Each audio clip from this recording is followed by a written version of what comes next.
Okay guys, real quick, here's the deal. These are why the videos are so late. My best of video took forever to get exported because of my stupid editor not wanting to export the whole file, screwing up the video, screwing up the audio, various BS like that. Finally got both of those up, obviously.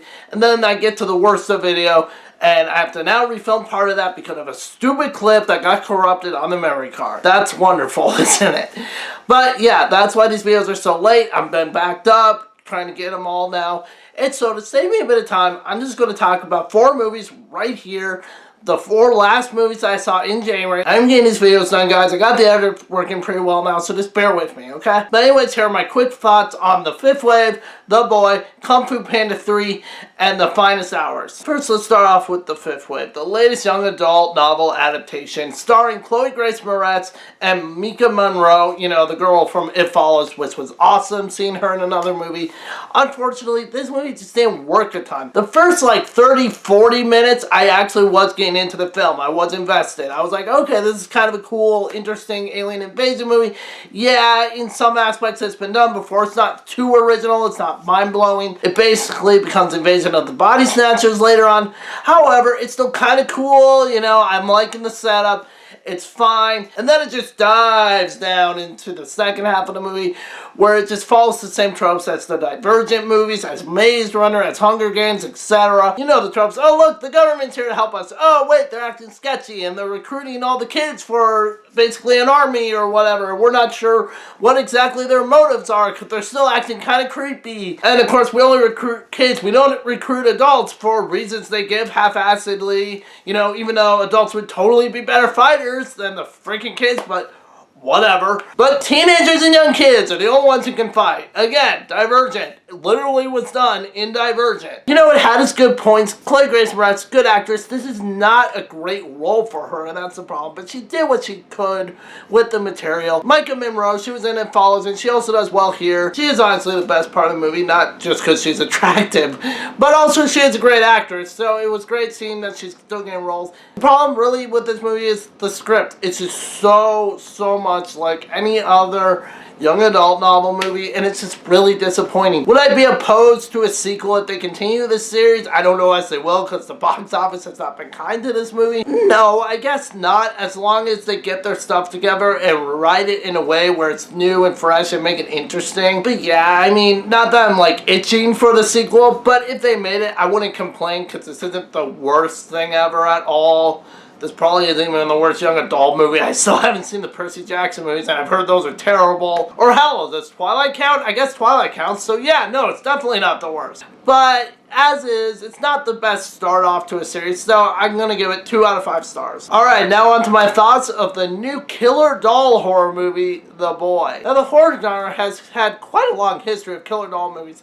Obviously, the most famous is the Chucky movies back here, but you also have stuff like the Twilight Zone episode of Talking Tina, which is such a creepy episode, by the way. I highly suggest watching that episode. It's just, oh, it's so creepy. They parodied it on The Simpsons for, I believe, season 4. Treehouse of Horror. Yeah, I think that sounds right. I could be wrong about that though. I'd have to look it up. But also you have a movie with Anthony Hopkins from the 70s called Magic. A pretty underrated horror movie from the 80s called Dolls. Let's not forget Puppet Master and Demonic Toys. The endless series that is Puppet Master. What the hell? How are there 12 of those movies? And most recently we have The Conjuring and the oh-so-horrendous spin-off Annabelle. As for The Boy, it's directed by a director that those who are familiar with found footage horror movies, especially in the last few years, will very much be wary of this movie, and it is the director of The Devil Inside. Yes, that really terrible found footage movie from 2012.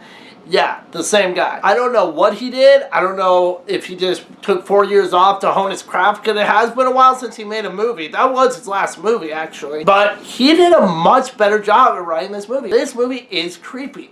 The doll is creepy, and I love how they shot it. You never see it move, you know? It's not like Chucky, where Chucky's running around and stuff, and That's fun and all. I love the Chucky movies. But you hear like a voice in the other room or a small child laughing or crying, and that's a little unsettling. And truthfully, it really takes specifically from, if you've ever heard of the urban myth of Robert the Doll, it's this real life doll that supposedly is possessed or something.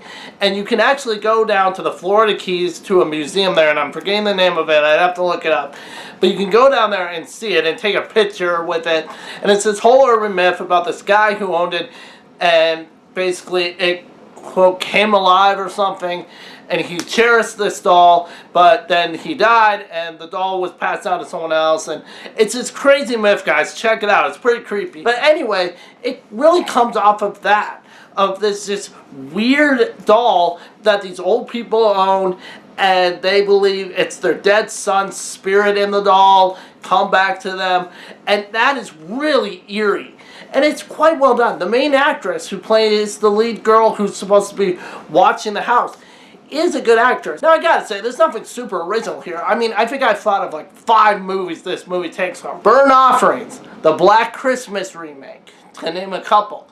Really any killer doll movie. I'm forgetting some of them right now, but the point is, it does take from other movies. But it still works in a way that makes it still creepy and has a neat idea around it. I like the cinematography. I like the look of the house. I like the suspense and the atmosphere. It kind of works. Again, not a phenomenal horror movie. Not a, oh God, you're going to be sitting up all night because you just can't go to sleep because you're scared that a killer doll is going to come. Like, no. This isn't even close to one of the best killer doll movies.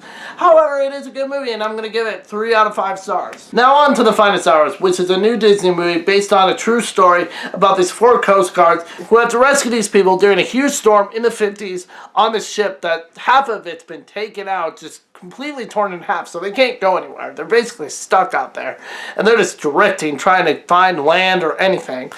And they have to go there and rescue them. And yeah, it's a neat story. It's definitely worth telling, but I don't think this was told well because I'm going to be honest, guys, it has been 1 week since I saw the movie. I've already forgotten pretty much all of my thoughts on the movie. I'm not kidding. I'm sitting here like, The Finest Hours, yeah, it was a movie. That's what it was. It was neither bad. It wasn't like terrible, like, oh God, this is awful. And it certainly wasn't good. It's a movie where it just feels like, yeah, I sat down for about 2 hours, watched the movie, it happened, and then the movie ended, and then I left. That's what this movie feels like to me. It's just that forgettable. Chris Pine does a decent job in the movie. I like some of the storm CGI in the movie. It's fine. It's an adequate movie. I'm sure the real life story is more interesting and more exciting than this movie portrays it. But if you just want to see the movie, I mean, it's certainly not going to hurt your brain. You're not going to be mad. You're not going to necessarily feel like it wasted your time probably, but you're also not going to feel like it really enlightened you on what these people went through, because it's not super well done. It's just there. It's like, yep, let's get it out there, get some money off of it, just buy the books, buy the numbers, movie, and that's all it is. So I'm going to give it 2.5 out of 5 stars. Alright guys, the last movie I'm going to talk to you about from January, Kung Fu Panda 3. I actually enjoy the first 2 Kung Fu Panda movies. They're fun, they're entertaining, they're really hilarious, honestly. Family movies. Definitely check them out. Show them to your kids. Your kids should love them. And this one I was looking forward to, but I gotta say, out of the whole trilogy, this is easily the weakest. It gets a little too kidified in this movie, which, yes, I know they're family movies. It's weird to say that. But the first 2, it felt more like, you know, it's for everyone. Like, adults and teenagers would like them too. And I can't see why they wouldn't necessarily like this 3rd one, but honestly, this movie's just not as good as the other 2. It gets too kidified. It's too silly. It's about Poe's father finally finding him, who Poe thought was dead years ago, and they go to this secret panda village, and the villain in this movie is this evil ox warlord guy who knows Kung Fu, obviously, because they all know Kung Fu, who comes from the spirit realm, and he basically goes around killing all the Kung Fu masters by taking away their souls. And I swear to God, every time he said, "You're going to the spirit realm," I honestly was thinking, oh, do you mean the Shadow Realm from Yu-Gi-Oh? It was so funny. I'm like, first of all, you're stealing their souls. It's a kid's movie. The only other time I've ever seen this go down in a kids movie that I can think of is Yu-Gi-Oh! Especially season 4, the Seal of the Orichalcoo season. Because that was the one where this is totally riffing off of. And I thought that was hilarious. Because I was seriously like, oh my god, if this movie ends with Poe taking out a dual disc and freaking dueling the bad guy with Yu-Gi-Oh cards, I will honestly give this movie 5 stars. It doesn't. But there was a small part of me, even though that'd be stupid and ridiculous, that was kind of hoping that's where it was going, because it was so similar. In this one, you have Poe's father, who Poe thought was dead, finally finding him. And there's this dynamic between him and his adoptive father, because his adoptive father thinks he's going to take him away and stuff. Which, never seen that in a kids movie before. Totally. Never. Never, ever, ever. Poe is supposed to learn the power of chi. That's something I do like about these movies, that he always has to learn a new task, and that's his arc for every movie. That is enjoyable to see. But in this one, it's just not as well done, because he goes to the Panda Village, and it gets really stupid and silly. Here, eventually, Poe tries to teach them how to fight, and there's these really stupid pandas. Like, there's a hugging panda, and he teaches them how to use his hugging to kill someone, so basically he's gonna hug them to death. Really? What is this, Santa Claus 3? You're using hugging power? That is stupid. That is incredibly lame. And besides that, there's all these other lame pandas with lame moves. Not as lame as that, but still pretty lame. And Poe's the only real one that I care about, except I guess his father is okay. This one was certainly weaker. And I do love the bad guy. The villain in this one does save this movie a lot. Honestly, this movie, it's not great, but it's good. It's a fun kids movie. Take your kids to see it. They'll enjoy it. I'm going to give it 3.5 out of 5 stars. Alright guys, that caps off the movies I saw in January. Honestly, for a January, not a terrible month this year. Like, comment, subscribe. See ya.